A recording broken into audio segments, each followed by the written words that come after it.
এবার অপু বিশ্বাসকে নিয়ে ঘুরতে গেল সুপারস্টার শাকিব খান, সাথে ছিল তাদের ছোট্ট সন্তান আবরাম খান জয়।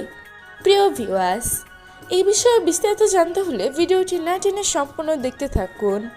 রিসেন্টলি শাকিব খান আর অপু বিশ্বাসকে এয়ারপোর্টে দেখা গিয়েছে একটি ছবিতে।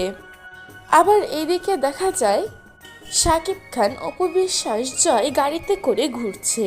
তিনজনেই এক কালার ড্রেস পরেছে, একদম ফ্যামিলি পিকচার তুলেছে।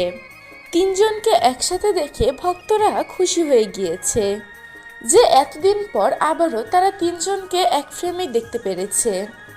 ছোট্ট সন্তান আবরাম খান জয়ের মুখের দিকে তাকিয়ে তারা আবারও এক ছাদের নিচে থাকে দুজনে। মান অভিমান ভুলে আবারও এক হয়ে গিয়েছে শাকিব খান এবং অপু বিশ্বাস। তারা এখন প্রায় সময়ই একসাথে নানা জায়গায় ঘুরতে যায়। প্রিয় ভিউয়ার্স, আপনাদের এই বিষয়ে কি মন্তব্য? শাকিব অপু জয় মিলে যাওয়ায় কি শাকিব খান এবং অপু বিশ্বাস আবারও দুজন একসাথে সিনেমায় আসবে? আপনার মূল্যবান মতামতগুলো জানিয়ে দিবেন আমাদের কমেন্ট বক্সে।